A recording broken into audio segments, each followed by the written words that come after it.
बताइए अगर किसी का सवाल बताना है कोई सवाल बच्चे? क्या हुआ? दोनों? चलिए शांत रहिए भैया, लिखिए सवाल।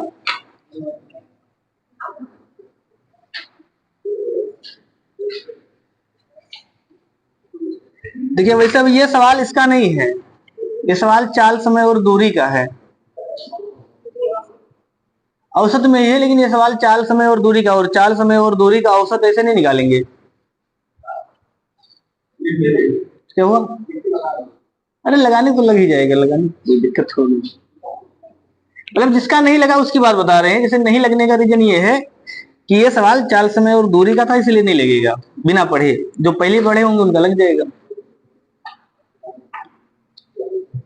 तो इसका सूत्र कैसे लगाएंगे भैया? यहाँ औसत चाल, चाल बराबर कितना होता है? दूरी बटा समय। तो औसत चाल अगर निकालना है तो औसत चाल बराबर कुल चली गई दूरी, कुल चली गई दूरी बटा कुल समय। इस फार्मूले का यूज करेंगे और औसत चाल निकल जाएगा। निकाल लीजिए, कुल चली गई दूरी बटा कुल समय। जो भी आया हो, ऑप्शन तो लिखा नहीं।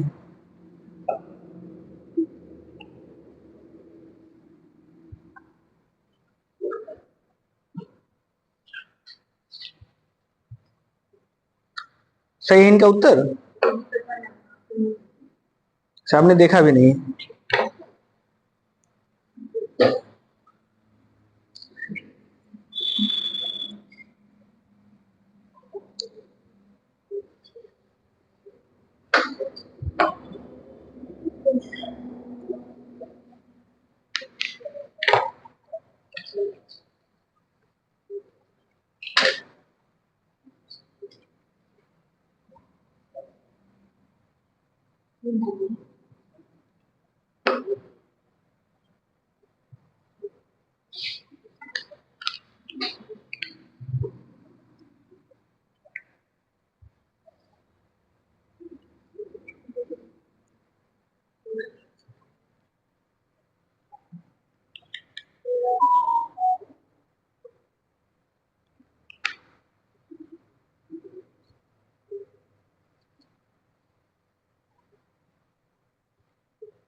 ये पूरा टॉपिक है चाल, समय और दूरी में औसत चाल।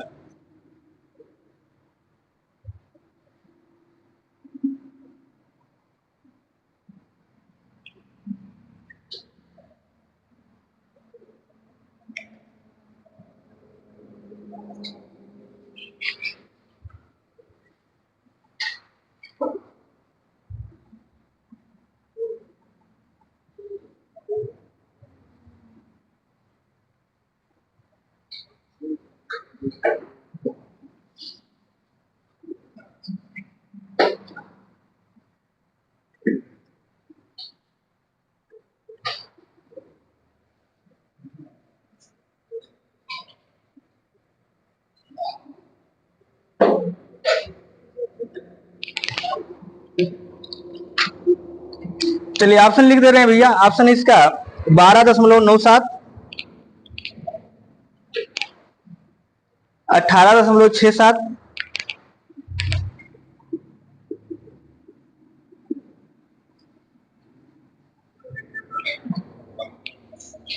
21.67 और 22.97।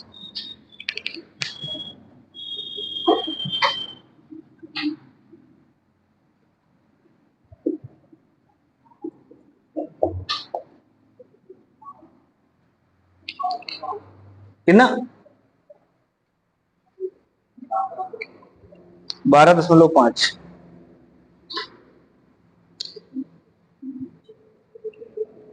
ये तो बच्चे आप सवाल देखिए कहां से पूछ लिए। अच्छा, औसत में ही सवाल लिखा है।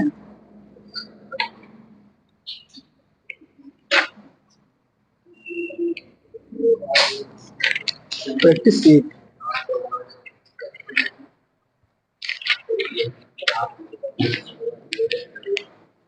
कितना आएगा भैया?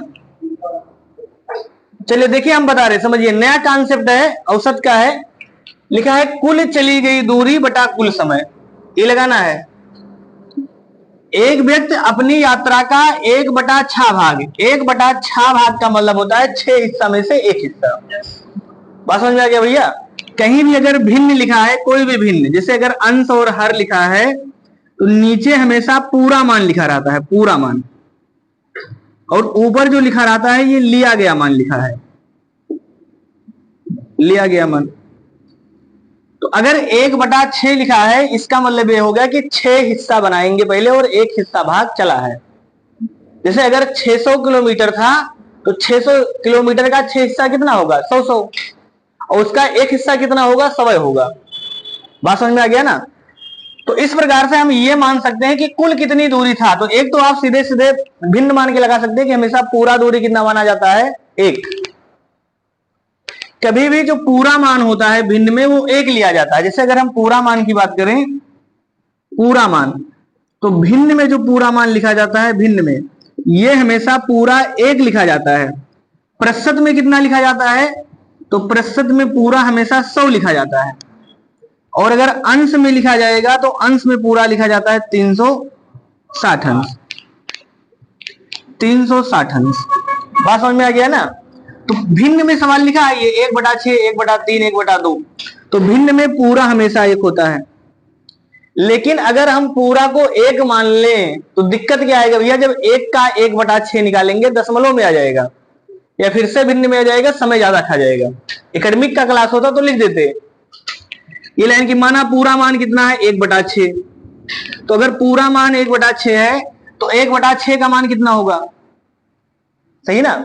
तो 1/6 कितना आएगा? अगर पूरा 1 है तो 1/6 कितना आएगा?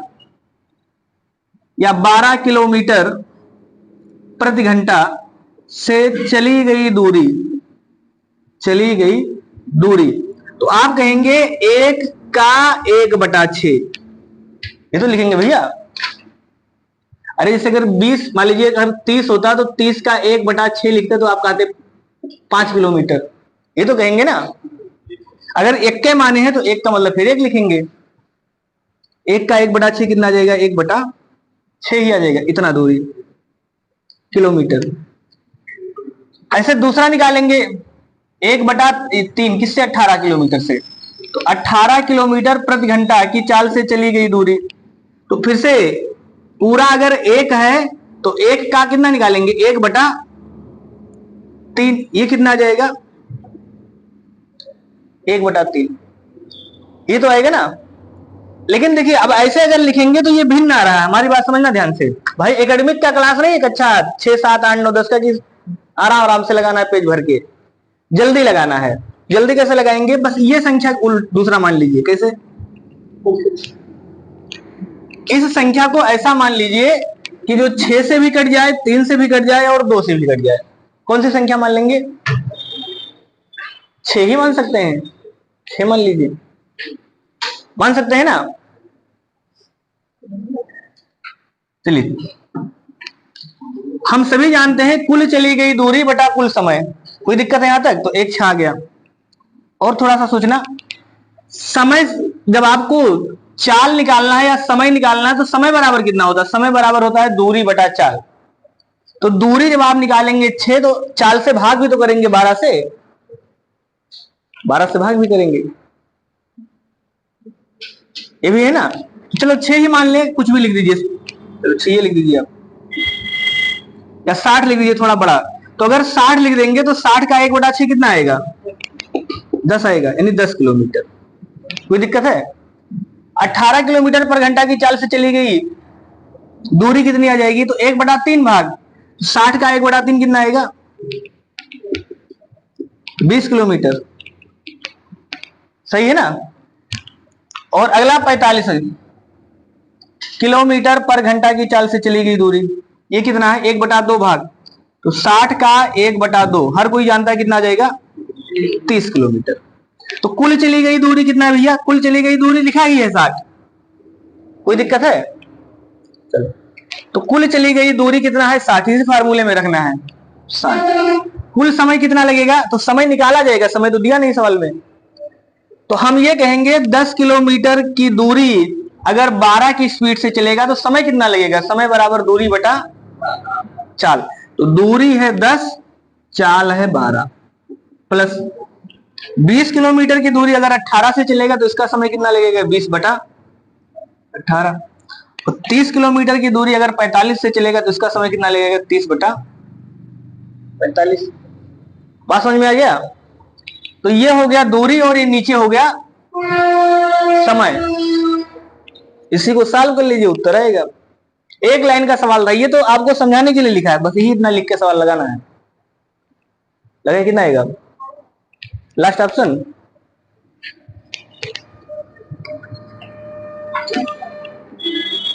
साठ बटा, इसको कितना, सीधे सीधे जोड़ दीजिए, भिन्न का जोड़ लगाएंगे तो कितना आएगा एलसीएम 180।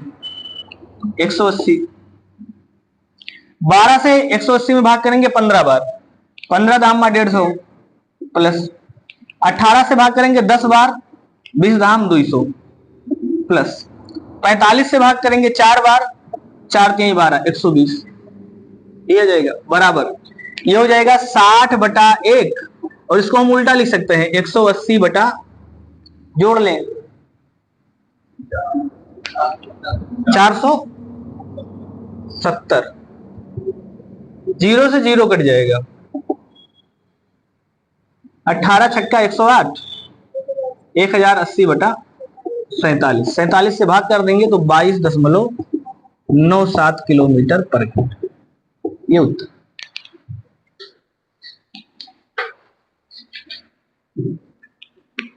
अगर यहां एक मान लेते तो भी कोई दिक्कत नहीं था, सही ना, एक मान लेते तो 1 1 2 मतलब एक के ही आ जाता, बाकी नीचे भिन्न में आता। कुछ भी मान सकते थे, जो आपका इच्छा हो वो मान लीजिए।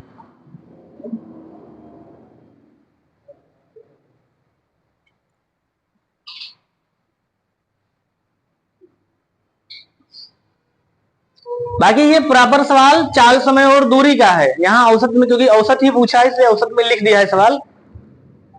बाकी ये टॉपिक हम लोग चाल समय और दूरी में बढ़िया से पढ़ेंगे, सब समान दूरी हो, अलग अलग दूरी हो, क्या हो, पूरा टॉपिक वहां का है।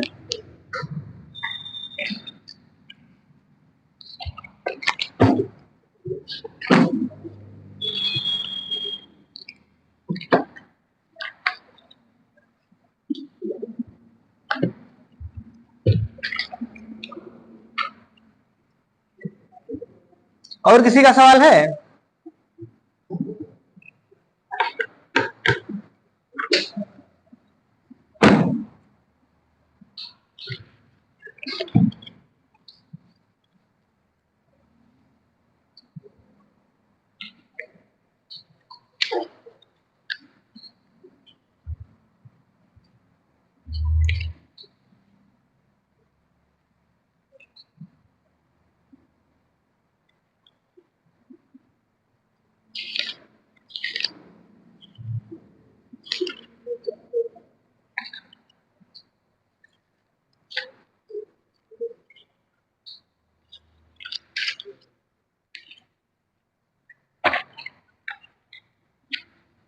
बताइए मेरे सब,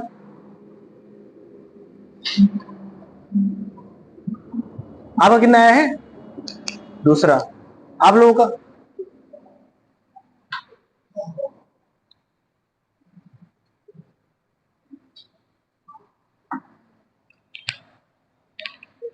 किसी संस्था में सभी कर्मचारियों का औसत वेतन 6,000 है, 12 अधिकारियों का औसत वेतन 40,000 है तथा शेष का औसत वेतन 5600 है। संस्था में कर्मचारियों की कुल संख्या कितनी है? औसत आपका आजाद 1200, 1200 अच्छा 1200 लिखा तो है, सही करिए फिर, जहां लग रहा होगा भाई। अगर आपको ये लग रहा है कि ये गलत है, इसका मतलब कहीं ना कहीं तो आपको डाउट है ना। उस डाउट को चेक करिए कि कहाँ कॉन्सेप्ट क्लियर नहीं किए या कैलकुलेशन में गलत है। चलिए देखिए, हम बता रहे हैं आपको, एकदम बेसिक तरीका बता रहे हैं सबको। कौन सा भैया?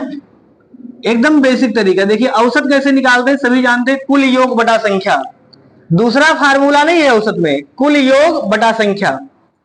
तो ये लिखा है किसी कार्यालय में कर्मचारियों का औसत वेतन, औसत का मतलब जितने कर्मचारी उन सभी का औसत वेतन 6,000 है, लेकिन संख्या पता नहीं है तो हम संख्या मान लेते हैं यक्स। माना कर्मचारियों की संख्या। अब देखिए जो हिंदी लाइन लिखा जा रहा है ये केवल समझाने के लिए लिखा है, बाकी हम ही को लिखना होता सीधे लिख देते हैं कि यक्स गुणे 6,000, ये तो योग आएगा ना। लेकिन आप सबको समझ में आए क्योंकि सबका लेवल अलग अलग है। तो माना कर्मचारियों की संख्या कितनी है, यक्स, इनका वेतन का योग कितना होगा। योग निकालना तो योग कैसे निकालेंगे, संख्या गुणे औसत, ये तो करेंगे ना। तो योग निकाल लें, कर्मचारियों के वेतन का योग कितना आएगा। तो हम कहेंगे संख्या है यक्स और एक एक कर्मचारी का औसत कितना है 6,000, तो कुल कितना आ जाएगा 6,000 यक्स। कहीं दिक्कत हो यहां तक बताइए। इसके बाद लिखा है 12 अधिकारियों का औसत वेतन 40,000 है, तो 12 अधिकारियों के वेतन का योग कितना होगा। 12 अधिकारियों के वेतन का योग, तो सभी जानते हैं योग निकालने के लिए संख्या और औसत का गुणा कर देंगे, 12 गुणे 40,000, 12 चौक 48, 4,80,000, 4,80,000। क्लियर है ना ये चीज ना गया। तथा शेष का औसत वेतन, तो शेष कितने कर्मचारी बचे भैया बताइए राज, शेष कितने कर्मचारी हो गए। पूरे कर्मचारी हैं यक्स, 12 निकल गए तो कितने बचेंगे, 12 minus x, sorry x minus 12, ये बचेंगे ना। तो शेष कर्मचारी कितने आ गए, शेष कर्मचारी ये आ जाएंगे 12, सॉरी यक्स माइनस 12। कोई दिक्कत है यहां तक। पूरे अगर 100 है तो 100 में से 12 घटाएंगे तभी तो भैया बचेगा 88। ऐसे अगर पूरा यक्स है तो यक्स में से 12 घटा देंगे तो शेष बच गया। अब इनका वेतन निकाल लें, इनका योग निकाल लें, वेतन का योग, यानी शेष कर्मचारी के वेतन का योग, वेतन का योग। तो यहां भी वही लिखेंगे यक्स माइनस 12 ये संख्या है और औसत कितना है शेष का 5600। किसी को यहां तक दिक्कत है, चाहे तो गुणा कर ले चाहे ऐसे छोड़ दीजिए, कोई दिक्कत नहीं, गुणा ही कर लीजिए। तो 5600 का यक्स में गुणा करेंगे आ जाएगा 5600 यक्स माइनस 12 का गुणा यहां करेंगे तो 2 जीरो आएगा, 12 छक 72, 2 हासिल 7, 12 पंचे 60, 67 ना, इतना। यहां तक किसी को दिक्कत हो बताइए। अच्छा तो हम ये कह सकते हैं भैया देखिए ये 12 कर्मचारी के वेतन का योग है और ये शेष कर्मचारी के वेतन का योग, तो इन दोनों को अगर योग को जोड़ दें तो क्या इस योग के बराबर आ जाएगा। अरे जैसे हम कहते हैं लड़कियां का वजन 80 किलो, लड़कों का वजन 100 किलो, जबकि पूरे क्लास का वजन 180 है, तो दोनों का बराबर तो होगा। हम ये कह रहे हैं पूरे कार्यालय में 6,000 रुपया खर्चा होता है, जबकि 12 लोग कितना पाते हैं 4,80,000 पाते हैं, बाकी लोग कितना पाते हैं इतना पाते हैं, तो इन दोनों को अगर हम जोड़ देंगे तो इसी के बराबर तो आएगा। समझ में आ गया ना। तो बस यही लाइन लिख के मान निकाल लेना यक्स का, यानी 6,000 यक्स बराबर 4,80,000 प्लस 5600 यक्स माइनस,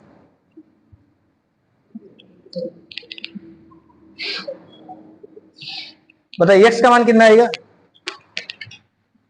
67,200, घटा दीजिए 10 32, जो भी आया होगा वो सही है। देखिए 5600 यक्स इधर है, 6,000 यक्स इधर है, ये पक्षांतर करेंगे घट जाएगा। 6000 में से 5600 घटाएंगे कितना बचेगा? 4000।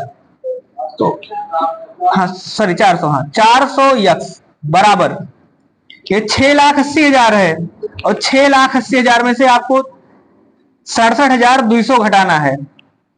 ये कितना जाएगा?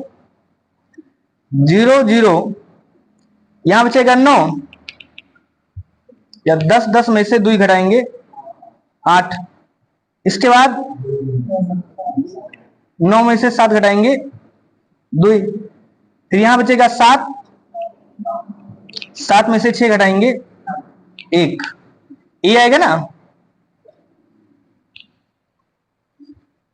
4,12,800।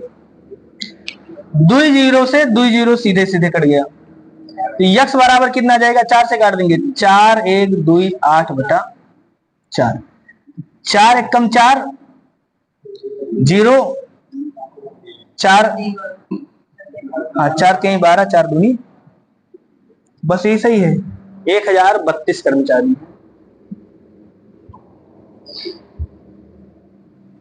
कोई ऐसा है जिसको ना समझ में आया हो, बताए?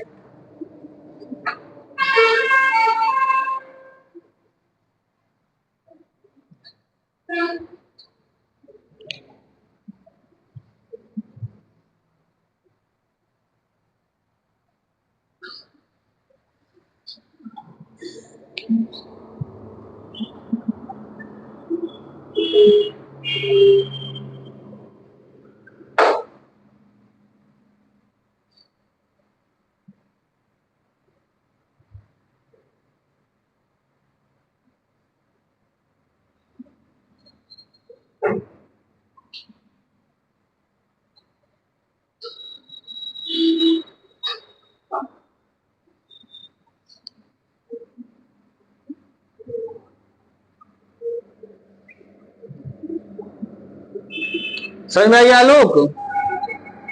आप लोगों को भैया सबको पीछे रोहित,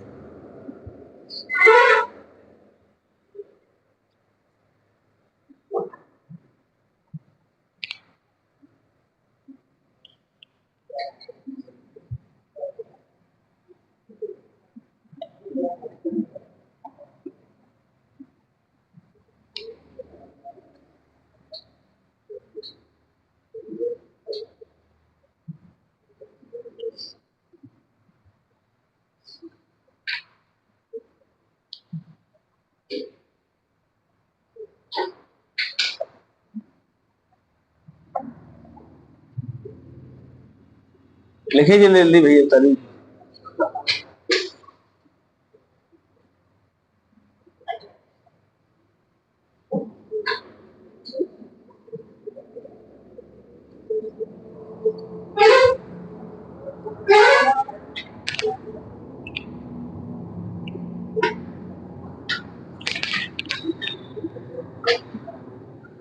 तो शांत रहिए, फिर से समझिए सब लोग। ये तरीका तो था आपको बेसिक कक्षा 3 वाला तरीका था ये, सही ना? एग्जाम में कैसे लगाते हैं सवाल? एग्जाम में 15 सेकंड का सवाल था, ज्यादा से ज्यादा 15 सेकंड। देखिए कल हमने एक चीज आपको बताया था,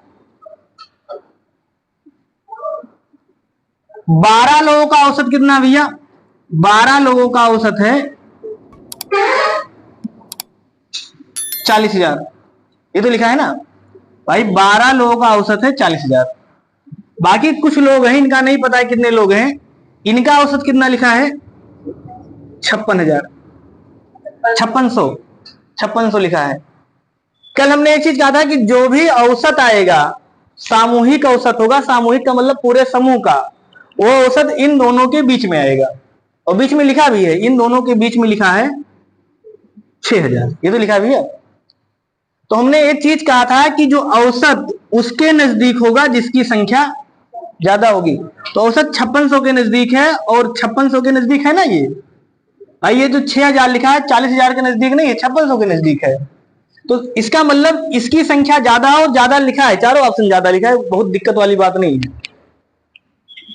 लेकिन जितना झुकाव इधर होगा, कितना झुकाव इधर होगा, इनका जो रेशियो होगा वो बराबर होगा। बराबर का मतलब अगर इधर ज्यादा झुकाव है इधर कम झुकाव है, तो उसी अनुपात में संख्या बढ़ जाएगा। तो हम ये निकाल लें इनका अंतर कितना है, इसके बीच का अंतर कितना है। 40,000 में से 6,000 घटा देंगे 34,000। इनके बीच का अंतर कितना है 400। ये तो है ना, 2 जीरो से 2 जीरो काट दें, कट जाएगा।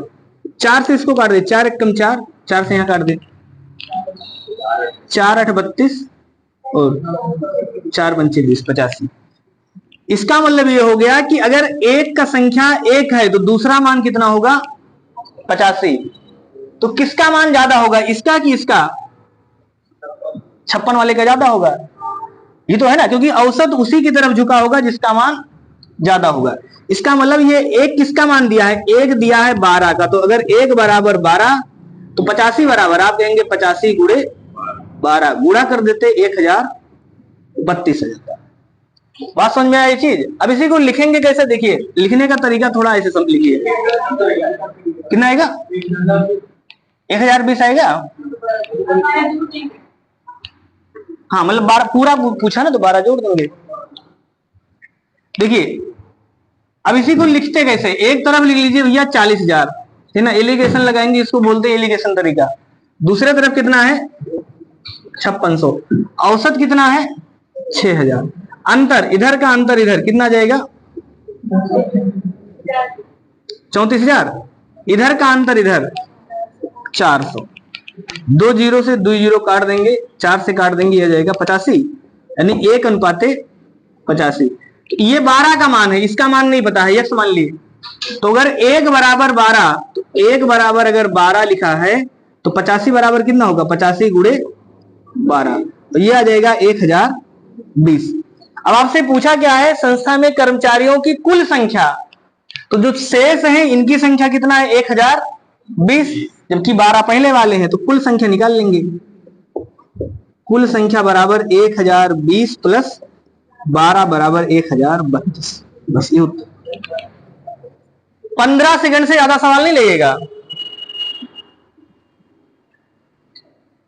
समझ में आ गया, नोट कर लीजिए इसको भी, है ना। मेन तो यही लगाना है, वो तो बिल्कुल बेसिक बताए थे ताकि समझ में आए।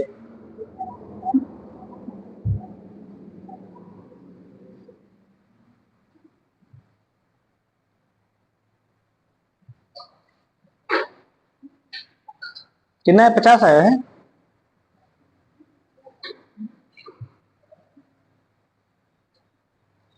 आप लोग कितना है भैया सब लगाइए।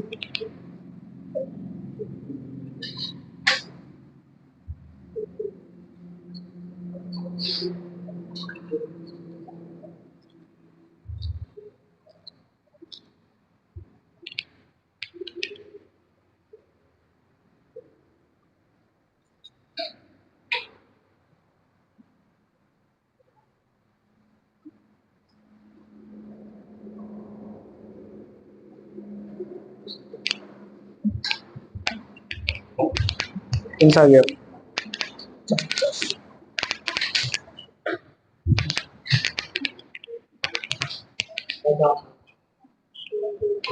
बहुत देर में लाए 50 आएगा सही। देखिए अगर वैसे देखा जाए तो सवाल में कुछ भी नहीं करना था। पुरुष का कितना लिखा है भैया,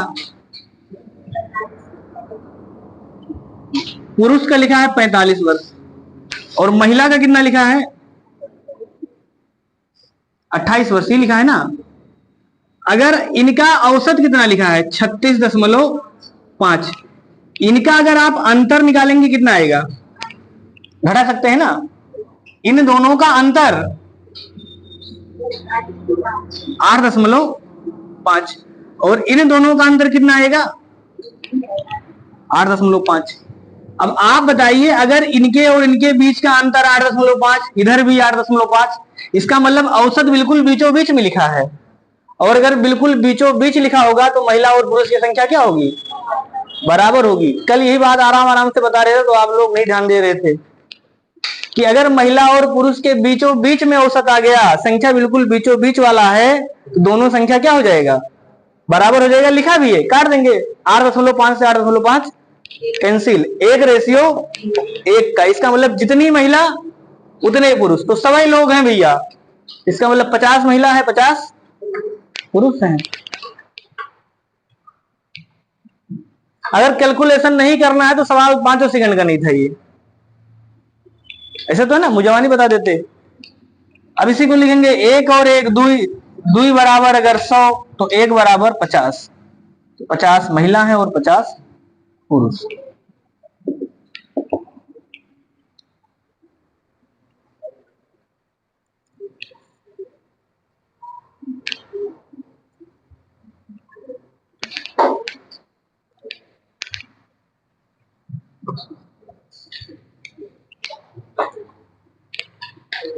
समझ में आया सबको?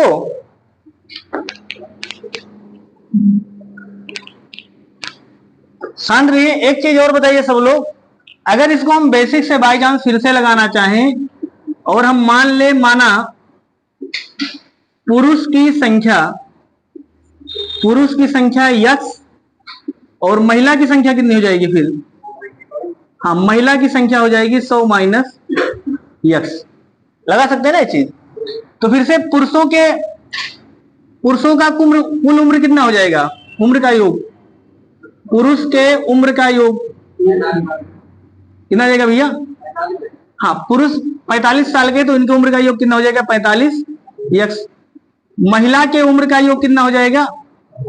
तो 100 माइनस यक्स में 28 का गुणा कर देंगे, ये तो है ना। जबकि कुल योग कितना हो जाएगा भाई? पूरे 100 लोग हैं और 100 का कुल योग कितना हो जाएगा?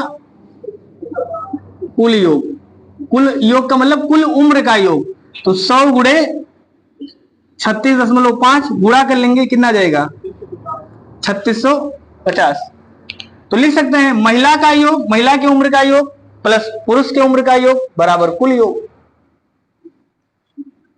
महिला के उम्र का योग प्लस पुरुष के उम्र का योग बराबर कुल उम्र का योग। महिला की उम्र का योग कितना है? 100 माइनस यक्स गुणे 28। पुरुष की उम्र का योग 45 यक्स। कुल योग कितना है? 3650। इसी को निकाल के यक्स का मान निकाल लेते तो भी आ जाएगा। किसी को दिक्कत है यहां तक? देखिए, अब आपको लगता होगा कि सर ये पहले बता दिया तो फिर ये क्यों बताए? ये भी जरूरी है, क्योंकि ये इसलिए जरूरी है कि अगर आप खाली पिछला वाला सवाल आपको आया, जैसे अभी जो पहले बताए थे, इसका मतलब आपने रट लिया कि ऐसे सवाल आएगा, ऐसे कर देंगे। बेसिक ये बताता है, आपके सोचने की क्षमता को मजबूत करता है। इसीलिए एकेडमिक में लाइन टू लाइन लिखा जाता है कि आप सोच कितना पा रहे हैं। समझ में आ गया ना? अब चलिए ये लगा लेंगे। अगर हम ये कहें कि इसको हम महिला की संख्या को यक्स ना माने, वाई मान ले, फिर कितने लोग सवाल लगा सकते हैं भाई? अगर आप लोग शांति से बैठे हैं, आराम से बैठे हैं, तो बताइए। अब इसका मान आपको लगा के बताना है भाई। कोई जरूरी थोड़ा कि उतने मानेंगे, 100 भी मान सकते कि नहीं मान सकते? बताइए कितना आएगा। पढ़ने का मतलब है बिल्कुल रमा होना चाहिए मशीन। बताइए, एक्स और वाई अगर मान लेंगे तो फिर कैसा सवाल लगेगा?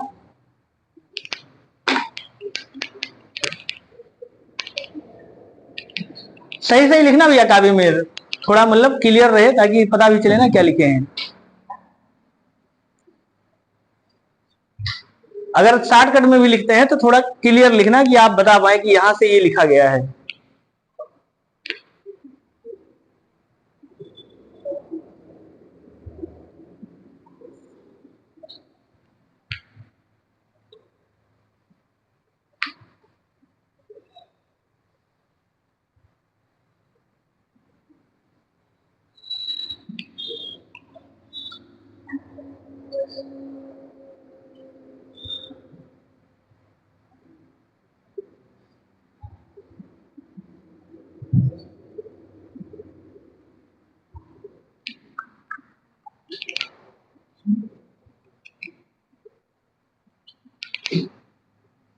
आ गया भैया गौरव?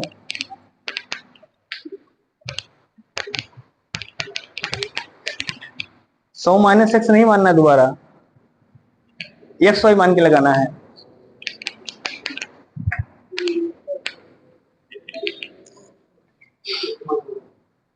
देखो कैसे लगा दीजिए।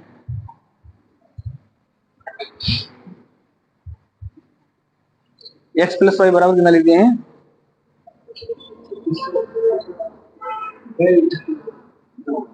ये कैसे आ जाएगा भैया?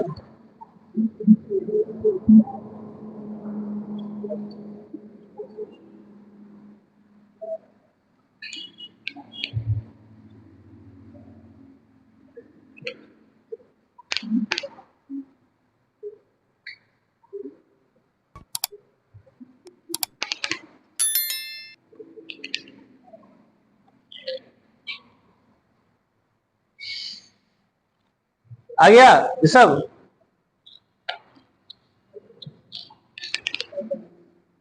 इसीलिए देखिए अभी जो हम दोबारा बेसिक लिखे थे ना, किसी लोगों ने ध्यान नहीं दिया, यहां से दिख रहा था जितने लोग बैठे हैं सबके सब वही से बैठे थे, एक आध लोग की बात नहीं कर रहे हैं, फंस गए सब लोग, फिर से एक्स वाई लिख दिए। बेसिक ही तो लगाना है भैया, लगाइए। इसका मतलब आप लोगों ने रटने का प्रयास किया, समझने का प्रयास नहीं किया। ये तो निष्कर्ष निकला ना कि दोबारा जैसे ही हमने शॉर्टकट बताया, बेसिक आदमी बिल्कुल बाई काट कर दिया।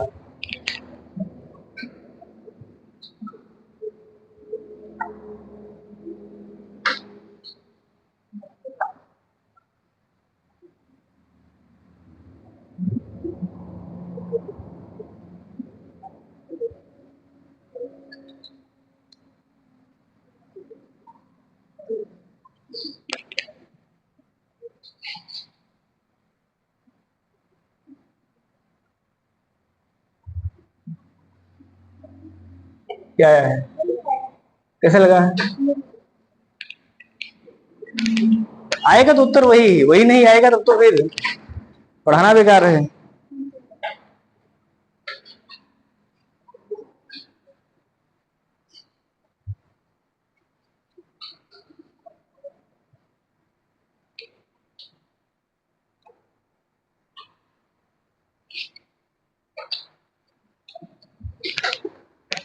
देखिए जिसका नहीं आया है फिर से समझ लीजिए, पुरुषों के उम्र का योग निकालना है तो संख्या कितना माने हैं यक्स, और औसत कितना लिखा है 45, तो योग कितना आ जाएगा 45 यक्स, ये तो होगा ना। महिला की उम्र का योग निकालना है तो संख्या है वाई और औसत है 28, तो योग कितना आ जाएगा 28 वाई, ये लिखेंगे ना। चलो हाँ, इसके बाद आपने कैसे लगाया है फिर से दिखाना तो।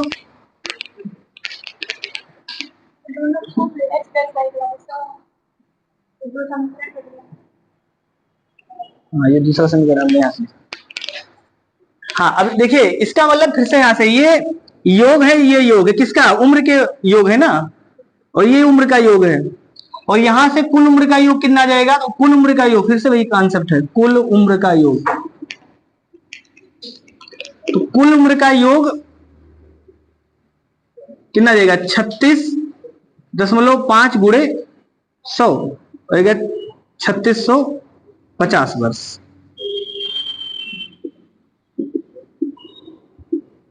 कोई दिक्कत हो बताइए? अब फिर से लिखेंगे कुल उम्र का योग बराबर महिला की उम्र का योग प्लस पुरुष की उम्र का योग, महिला के उम्र का योग प्लस पुरुष के उम्र का योग बराबर कुल उम्र का योग। महिला की उम्र का योग कितना है 28 वाई प्लस 45 यक्स बराबर कितना जाएगा भैया कुल योग 3650। और एक समीकरण और लिखा है, एक तो यही हो गया, और एक ये भी तो लिखा है ना कि अगर महिलाओं की संख्या वाई पुरुष की संख्या यक्स तो कुल संख्या दिया है 100 है, इसका मतलब यहां से हम ऐसे भी तो लिख सकते हैं यक्स प्लस वाई बराबर 100। तो अगर यक्स प्लस वाई बराबर 100 लिखा है तो इन दोनों को सॉल्व कर लेंगे, यक्स और वाई का मान निकल जाएगा, ऐसे भी कर सकते हैं ना। यहां से अगर इन दोनों को सॉल्व कर ले तो भी मान निकल जाएगा।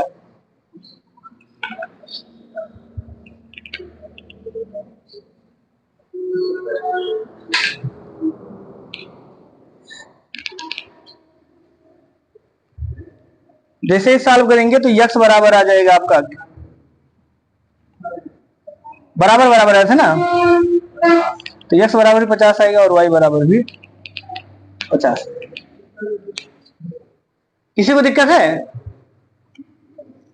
अब देखिए, अभी इस सवाल को जहां तक हम आपको जाना जा रहे थे वहां नहीं गया, ये सवाल जैसे लोगों ने बदल दिया, इन्होंने बदल दिया तो हमने भी बदल के लगा दिया है, लेकिन उत्तर सही है, कोई दिक्कत नहीं था। अगर इसी में देखिए थोड़ा सा हम यहाँ मॉडिफाई कर ले सवाल, मतलब मॉडिफाई करने का मतलब ये तरीका थोड़ा दूसरा लगाते तो क्या आएगा।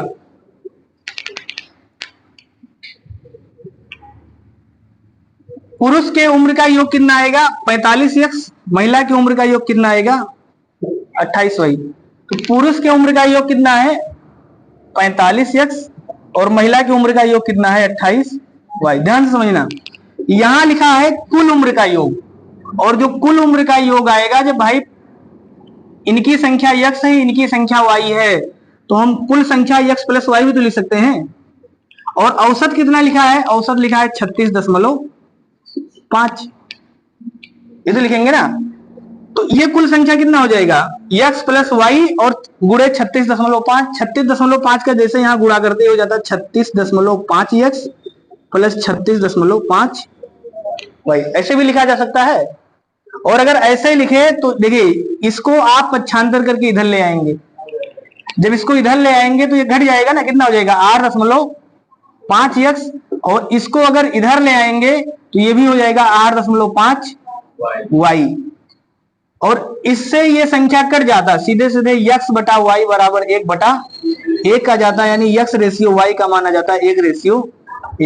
तो जो भी एलिगेशन लगाए थे वो कुछ नया नहीं था, इसी का संशोधन रूप था, लिखा गया था यही चीज। अभी जो एलिगेशन आप ऐसे तिरछा मिर्छा करके काट दिए थे ना, वो यही चीज था, इसी को लिखने का दूसरा तरीका एलिगेशन था। बात समझ में आया सबको? अब क्या हुआ आजाद?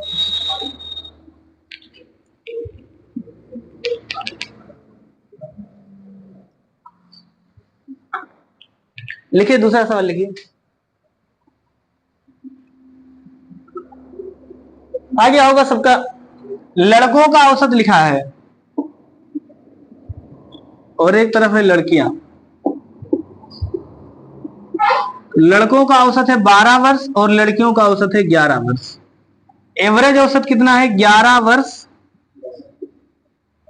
9 माह, इनका अंतर निकालना है, ये तो निकालेंगे ना।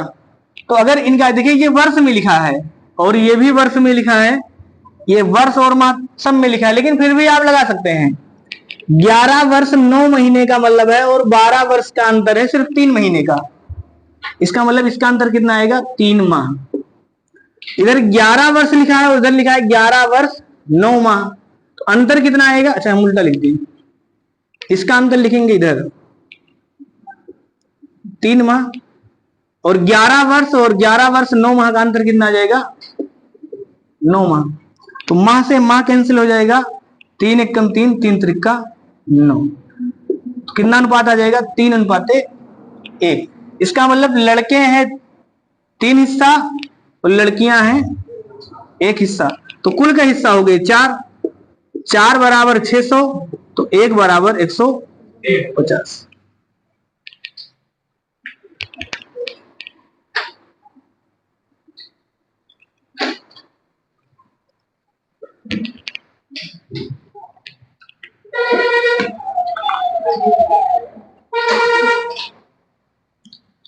किसी को दिक्कत बताइए अब?